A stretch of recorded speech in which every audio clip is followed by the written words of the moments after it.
உங்கள் யாவரையும் அன்போடு மறுபடியுமாக இந்த மாதத்திலே 4வது வாரத்திலே நாம் இந்த வேத ஆராய்ச்சிக்காக கலந்து கொள்ள வந்திருக்கிற உங்கள் யாவரையும் கர்த்தர் ஆசீர்வதிப்பாராக என்று ஆசீர்வதித்து இந்த கூட்டத்தை ஆரம்பிப்போம்.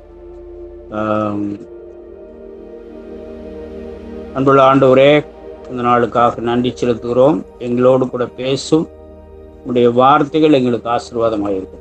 இயேசு கிறிஸ்துவின் நாமத்தில் ஜெபிக்கிறோம், ஜீவனுள்ள நல்ல பிதாவே, ஆமென். அன்பானவர்களே, இந்த நாளிலே நாம் தியானிக்கும்படியாக தெரிந்து கொண்ட பகுதி அது ஆதியாகமத்தின் புஸ்தகம் 18வது அதிகாரம். இந்த 18வது அதிகாரத்திலே 33 வசனங்கள் இருக்கிறது. இந்த 33 வசனங்களை 3 பிரிவுகளாக பிரிக்கலாம். இந்த 18வது அதிகாரம் சொன்ன உடனே நமக்கு இந்த ஒரு ஜிஸ்ட், ஒரு சுருக்கம் தெரிஞ்சிச்சுன்னா நம்ம அதை அப்படியே உடனே சொல்லிடலாம். 3 பிரிவுகள். அது இந்த அதிகாரத்துக்கு ஒரு தலைப்பு கொடுக்கிறதா இருந்தால் ஊழியம், 3 விதமான ஊழியங்கள் என்று சொல்லி அதற்கு தலைப்பு கொடுக்கலாம். முதல் 10 வசனங்கள் தேவனுக்கென்று ஊழியம். 11வது வசனத்திலிருந்து 15வது வசனம் வரைக்கும் மனைவிக்கு ஊழியம் செய்கிற ஒரு பகுதியை அங்கே எழுதப்பட்டிருக்கிறதை பார்க்கிறோம். 16ஆம் வசனத்திலிருந்து 33வது வசனம் வரைக்கும் ஆத்துமாக்களை ஆதாயம் பண்ணுவதற்கான ஒரு ஊழியத்தை அங்கே எழுதப்பட்டிருக்கிறதை நாம் பார்க்கிறோம். இது எந்த இடத்துல நடக்குது அப்படின்னா, பொதுவா நம்ம வேதாகமத்தை வாசிக்கும் போது வேதாகமத்தினுடைய அந்த பேக்ரவுண்ட், அந்த சுற்றுப்புறம் என்ன சூழல்ல நடக்குது, எந்த இடத்துல நடக்குது, அதையெல்லாம் தெரிஞ்சுக்கிட்டோம்னா இன்னும் கொஞ்சம் நம்ம கூடுதலா ஆழமா அறிந்து கொள்வதற்கான வாய்ப்புகள் நமக்கு இருக்கும். எனவே இது நடக்கிற இடம் பார்த்தீங்கன்னா மம்ரேயின் சமபூமி. அப்புறம் அதனுடைய பின்பகுதியில சோதோம் குமாராவுக்கு போயிடுறாங்க. அங்க இந்த 2 இடங்கள்ல நடக்கிறத பார்க்கிறோம். இந்த அதிகாரத்துல வரக்கூடிய நபர்கள் என்று சொல்லி பார்க்கும்போது ஆபிரகாமும் சாராளும் அங்கே இருக்கிறார்கள். வழிபோக்கர்களாக வந்த 3 பேர், அதுல 2 பேர் ஊழியக்காரர்கள், ஒருவர் ஆண்டவராகிய இயேசு கிறிஸ்து என்று சொல்லி நாம் அறிந்திருக்கிறோம். 3 புருஷர்கள் வருகிறார்கள். இந்த அதிகாரத்தை நாம் சற்று ஆழமாக சிந்தித்து பார்க்கும்போது முதல் சில வசனங்களை நான் வாசிக்கிறேன். பின்பு கர்த்தர் மம்ரேயின் சமபூமியிலே அவனுக்கு தரிசனமானார். அவன் பகலின் உஷ்ண வேளையில் கூடார வாசல்லே உட்கார்ந்திருந்து தன் கண்களை ஏறெடுத்து பார்க்கும்போது இதோ 3 புருஷர் அவனுக்கு எதிரே நின்றார்கள். அவர்களை கண்டவுடனே அவன் கூடார வாசலிருந்து அவர்களுக்கு எதிர்கொண்டு ஓடி தரை மட்டும் குனிந்து, ஆண்டவரே, உம்முடைய கண்களில் எனக்கு கிருபை கிடைத்ததானால் நீர் உமது அடியேனை விட்டு கடந்து போக வேண்டாம். கொஞ்சம் தண்ணீர் கொண்டு வரட்டும். உங்கள் கால்களை கழுவி மரத்தடியில் சாய்ந்து கொண்டிருங்கள். நீங்கள் உங்கள் இருதயங்களை திடப்படுத்தி கொஞ்சம் அப்பம் கொண்டு வருகிறேன். அப்புறம் நீங்கள் உங்கள் வழியே போகலாம். இதற்காகவே அடியேன் இடம் வரைக்கும் வந்தீர்கள் என்றார். அதற்கு அவர்கள், நீ சொன்னபடி செய்கின்றார். ஒரு விண்ணப்பமும் அதற்கான ஒரு உத்தரவும் கிடைக்கிறத இங்க நம்ம பார்க்கிறோம். இதுல ஒருவேளை நம்ம கர்த்தர் சமபூமியிலே தரிசனமானார் என்று சொல்லி எழுதியிருக்கிறபடினாலே நாம் கர்த்தர் தரிசனமானார் என்று சொல்லி அறிந்து கொள்கிறோம். ஆனால் ஆபிரகாமை பொறுத்த மட்டிலே ஆபிரகாம் அவரும் கூப்பிடுறப்ப இப்படிதான் கூப்பிடுறாரு. ஆண்டவரே என்று சொல்லி கூப்பிடுகிற ஒரு காரியத்தை குறித்து பார்க்கிறோம். ஆண்டவரே, உம்முடைய கண்களில் எனக்கு தயவு கிடைத்ததானால் என்று சொல்லக்கூடிய காரியத்தை குறித்து பார்க்கிறோம். அருமையானவர்களே, நாம் அறிந்திருக்கிறோம், நாம் வழிபோக்கர்களை அல்லது அறியாதவர்களை நாம் உபசரிக்கும் போது தேவதூதர்களை கூட நாம் உபசரிக்கிறவர்களாக இருப்போம் என்று சொல்லி நாம் அறிந்திருக்கிறோம். இந்த ஆபிரகாமினுடைய அந்த உபசரிப்பை குறித்து பார்க்கும்போது ரொம்ப அருமையா இருக்கிறத நம்ம பார்க்கிறோம். அங்க சும்மா 2 பேர் உட்கார்ந்து இருக்கிறாங்க. புருஷனும் பெஞ்சாதியும் உட்கார்ந்து இருக்கிறார்கள். அவர்களுக்கு முன்பாக 3 புருஷர் வருகிறதை கண்டவுடனே என்று சொல்லி எழுதப்பட்டிருக்கிறது.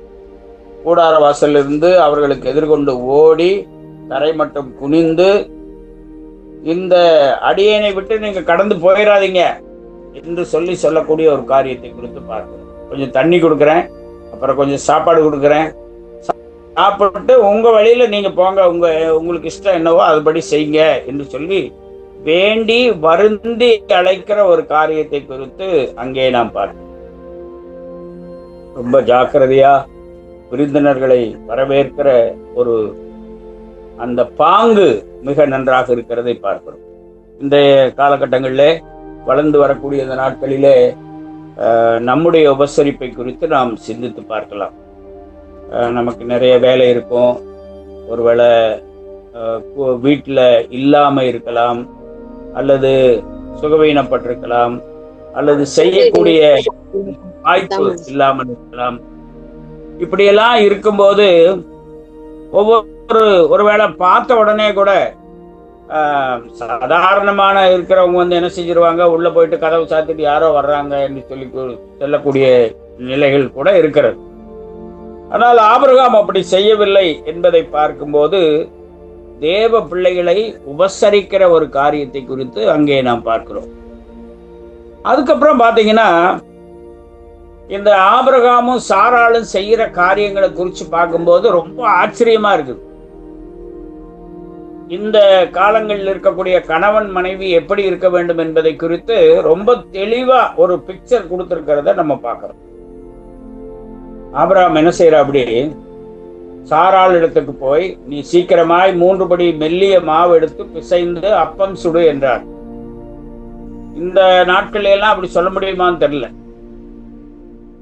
வேகமா ஓடி போய் மாவெடுத்து இட்லி ஊத்து, தோசை ஊத்து, அப்பம் சுடு என்று சொல்லி உடனே சொல்ல முடியுமான்னு தெரியல. ஒருவேளை அவங்க யோசனை பண்ணிக்கங்க. ஆனால் ஆபிரகாம் அப்படி சொன்னார் என்று சொல்லி பார்க்கிறோம். உள்ளபடி பிராக்டிக்கலா யோசிக்கும் போது இன்னும் சில காரியங்களும் இருக்குது. என்ன அப்படின்னா, மாவு இருக்குதா, எண்ணெய் இருக்குதா, விறகு இருக்குதா, அல்லது கேஸ் இருக்குதா, அதெல்லாம் யோசிச்சு பார்க்கணும் அப்படிங்கிற ஒரு இது இருக்கும்.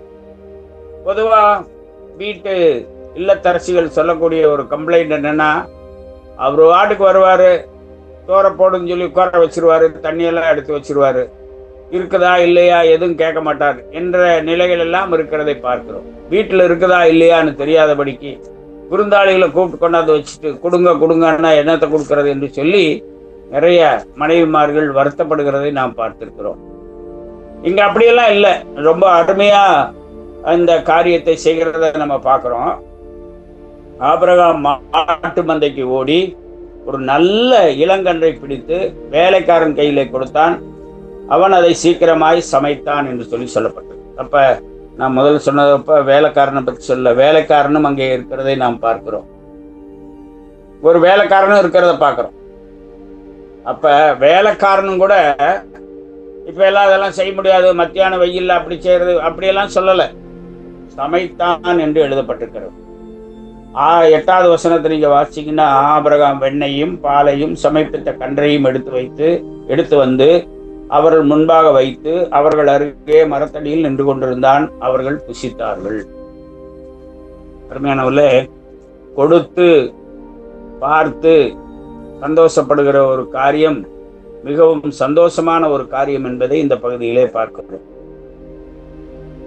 இப்படி நடந்து கொண்டிருக்கும் போது நான் சொன்ன இந்த காரியத்தை நீங்க மனசுல வச்சுங்க. கணவனும் மனைவியுமாக இணைந்து வரக்கூடிய விருந்தினர்களை, அது யாரு எவருங்கிறதெல்லாம் இல்ல, சொந்தக்காரங்கள்லாம் ஒண்ணு பாக்குறது, அயலாறுனா ஒண்ணு பாக்குறது, வழிபோக்கர்னா ஒண்ணு பாக்குறது, பிச்சைக்காரர்னா ஒண்ணு இப்படியெல்லாம் இல்லை. வந்தவங்களுக்கு உபசரிக்கிற ஒரு காரியத்தை குறித்து இங்கே திட்டவட்டமாக சொல்லப்பட்டிருக்கிறதை நாம் பார்க்கிறோம். நாம் எப்படி இருக்கிறோம், ஒரு கேள்வி மட்டும் கேட்டு பார்த்துக்கிறோம், எங்கெங்க சரி பண்ணணும், எங்கெங்க சரி ஆக்கணும் அப்படிங்கிற காரியங்களை பார்ப்போம். ஒருவேளை இப்படி செய்யறதுனால என்ன பிரயோஜனம் அப்படின்னு சொல்லி ஒரு கேள்வி கேட்டு பார்த்தோம்னா, பின்வரும் வசனங்கள்ல அதனுடைய ஆசீர்வாதத்தை நம்ம பார்க்க முடிகிறது.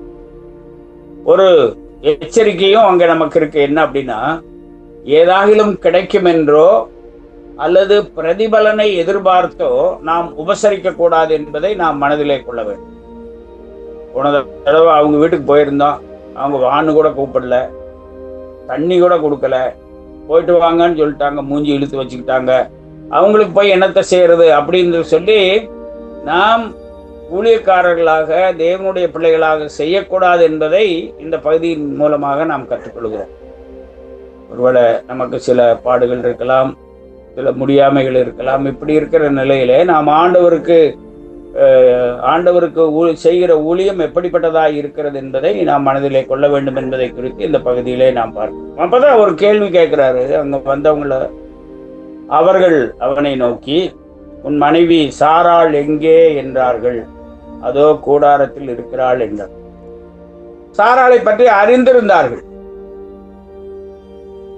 அப்ப ஆபிரகாம் சொல்லக்கூடியது, இந்த கூடாரத்தில் இருக்கிறாள் என்று சொல்கிறாள். உடனே அங்க ஒரு காரியத்தை, ஒரு வாக்கு தத்தத்தை, ஒரு உன்னத காரியத்தை சொல்லுகிறதை பார்க்கிறோம். அப்பொழுது அவர் ஒரு உட்பவ காலத்திட்டத்தில், நிச்சயமாக உன்னிடத்துக்கு திரும்ப வருவேன், அப்பொழுது உன் மனைவியாகிய சாராளுக்கு ஒரு குமாரன் இருப்பான் என்றார். சாராள் அவருக்கு பின்புறமாய் கூடார வாசலில் இதை கேட்டுக்கொண்டிருந்தாள். ஆபிரகாமும் சாராளும் வயது சென்று முதிர்ந்தவர்களாய் இருந்தார்கள். ஸ்திரீகளுக்குள்ள வழிபாடு சாராளுக்கு நின்று போயிட்டு, ஆகையால் சாராள் தன் உள்ளத்திலே நகைத்து, நான் கிழவியும் என் ஆண்டவன் முதிர்ந்த வயதுள்ளவருமான பின்பு எனக்கு இன்பம் உண்டாயிருக்குமோ என்றாள். அப்பொழுது கர்த்தர் ஆபிரகாமை நோக்கி, சாராள் நகைத்து, நான் கிழவியாயிருக்க பிள்ளை பெறுவது மெய்யோ என்று சொல்வானேன் என்றார். கர்த்தரால் ஆகாத காரியம் உண்டோ? உட்பவ கால திட்டத்தில் உன்னிடத்துக்கு திரும்ப வருவேன், அப்பொழுது சாராளுக்கு ஒரு குமாரன் இருப்பான் என்றார். 15வது வசனம். சாராள் பயந்து, நான் நகைக்கவில்லை என்று மறுத்தாள். அதற்கு அவர், இல்லை, நீ நகைத்தாய் என்றார் என்று சொல்லி சொல்லப்பட்டிருக்கிறது. அருமையானவர்களே, இந்த பகுதியை நாம் பார்க்கும்போது 10 வசனம் வரைக்கும், 10வது வசனத்துல ஒரு உட்பவ கால திட்டத்துல உனக்கு ஒரு குமாரன் இருப்பான் என்று சொல்லக்கூடிய ஒரு காரியத்தை குறித்து பார்க்கிறோம். ஆனால் தேவன் சொல்லக்கூடிய, தேவன் கொடுக்கக்கூடிய ஆசீர்வாதங்களை லிமிட் பண்ணுவதாக, அல்லது அதை அளந்து பார்க்கிறதாக, அல்லது அதற்கு திட்டமிடுவதை போல நாம் நம்முடைய சுய எண்ணங்களை, சுய காரியங்களை நாம் சொல்லுகிறவர்களாக இருக்கிறோம். இப்ப இவங்க என்ன சொல்றாங்க, ஒருவேளை இவங்க சொல்றது பிராக்டிக்கலா நாங்க சொல்றாங்க, நம்மகிட்ட இருக்கிறதான் நம்ம சொல்லுவோம்னு சொல்லி ஒருவேளை நம்ம விளக்கம் சொல்லுவோம். இவர்கள் இருவரும் என்ன சொல்றாங்க அப்படின்னா, நான் வயசானவன், சாராளும் வயதான முதிர்ந்த பெண்மணி, ஸ்திரீகளுக்குள்ள வழிபாடு கூட சாராளுக்கு நின்று போச்சு என்று சொல்லி, கிழவியும் கிழவனும் என்ன செய்ய முடியும் என்பதை குறித்து அங்கே சொல்லக்கூடிய காரியத்தை குறித்து பாருங்க. அதுக்குதான் 14வது வசனத்துல ரொம்ப அருமையா அங்க ஒரு வசனம் இருக்கிறத நம்ம பார்க்கிறோம். எல்லா சூழல்களிலும் நாம் இதை நினைத்து இந்த வசனத்தை வாயை திறந்து நம்ம சொல்லணும். கர்த்தரால் ஆகாத காரியம் உண்டோ என்று சொல்லி நாம் சொல்லி பழகிக்கொள்ள வேண்டும். 13வது வசனத்துல ஆபிரகாமை நோக்கி சாராள் நகைத்து, நான் கிழவியாயிருக்க பிள்ளை பெறுவது மெய்யோ என்று சொல்லி ஆபிரகாம்கிட்ட சொல்லி அந்த ஸ்டேட்மெண்ட்டை கன்ஃபார்ம் பண்ற. நம்ம 2 பேரும் கிழவனும் கிழவியுமா இருக்கிறோம், நம்ம போய் எங்க குழந்தை பெற்றுக்கிற போறோம் என்று சொல்லி சொல்லக்கூடிய ஒரு காரியத்தை தன்னோடு கூட சேர்த்து தன்னுடைய கணவனையும் சேர்த்துக்கிற ஒரு காரியத்தை குறித்து பார்க்கணும்.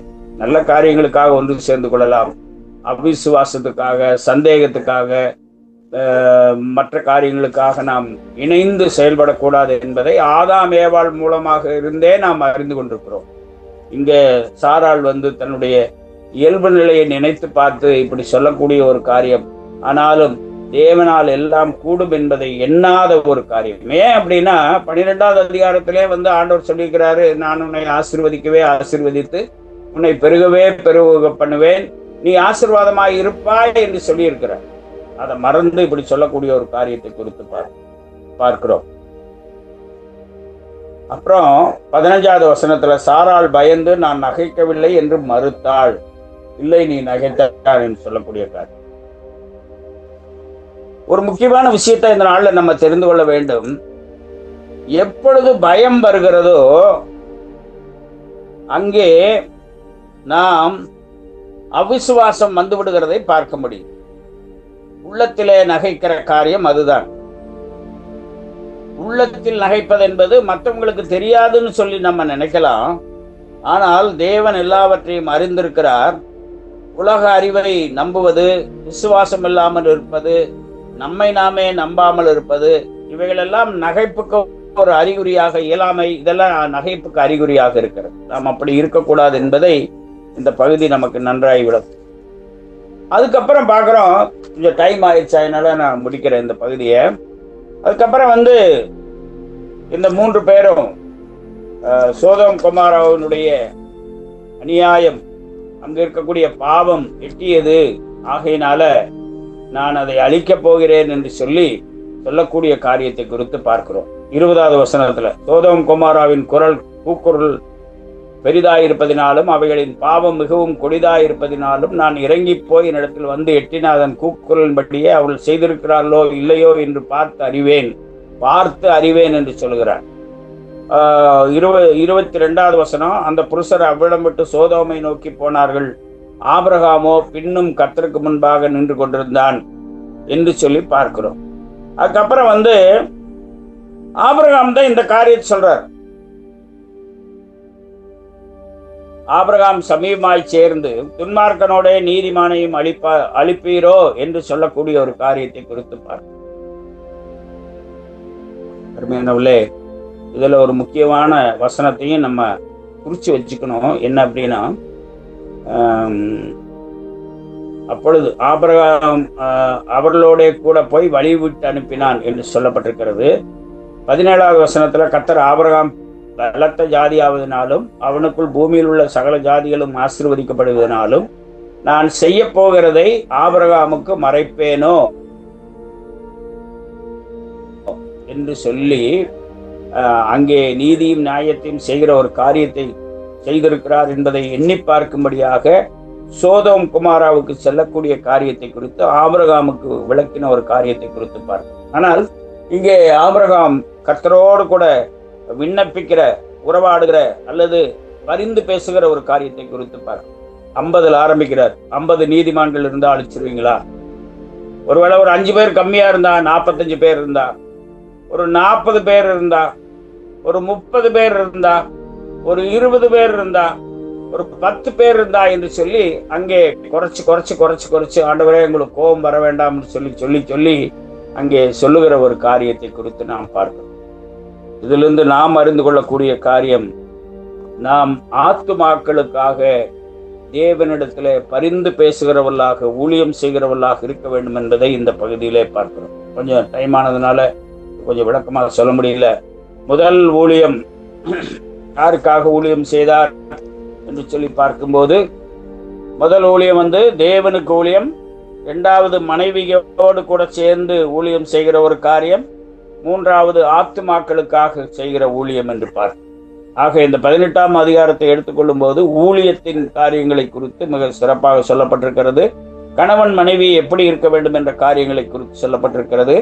தேசத்துக்காக, ஆத்துமாக்களுக்காக நாம் எப்படி பரிந்து பேச வேண்டும் என்ற காரியங்களை குறித்து நாம் அறிந்து கொண்டிருக்கிறோம். இந்த கடைசி வசனத்தை வாசிக்கும் போது, கர்த்தர் ஆபிரகாமோட பேசி முடித்த பின் போய்விட்டார், ஆபிரகாமும் தன்னுடைய இடத்திற்கு போய் திரும்பினானே. அடுத்த அதிகாரத்துல நடக்கிற காரியத்தை குறித்து நாம் சிந்திப்போம். கர்த்தர் இந்த நாளை ஆசீர்வதிப்பாராக. ஆமென். அன்புள்ள ஆண்டவரே, இந்த நாளிலே 3 ஊழியங்களை குறித்து நாங்கள் கற்றுக்கொள்ள தேவன் இரக்கம் பாராட்டினீர். குறைவுள்ள இடங்களிலே நாங்கள் எங்களை சரியாக்கி கொள்ள உம்மோடு கூட நெருங்கி ஜீவிக்க தேவன் எங்களுக்கு இரக்கம் பாராட்டும். நாங்கள் பலவீனமானவர்கள், முடியாதவர்கள். ஆனாலும் எங்கள் தேவனாகிய கர்த்தர் எங்களோடு குழந்தைகளை நடத்துகிறீர் என்கிற விசுவாசத்தோடு தங்கியிருக்க செயல்பட தேவன் எங்களுக்கு இரக்கம் பாராட்டும். கலந்து கொண்டிருக்கிற அத்தனை பேரையும், குடும்பங்களையும், பிள்ளைகளின் பிள்ளைகளையும் கர்த்தர் ஆசீர்வதிப்பீராக. விசுவாசிகளையும் ஆண்டவரே கர்த்தாவே, ஊழியக்காரர்களையும் கர்த்தர் ஆசீர்வதியும். இயேசுவின் நாமத்தில் ஜெபிக்கிறோம் ஜீவனுள்ள நல்ல பிதாவே. ஆமென்.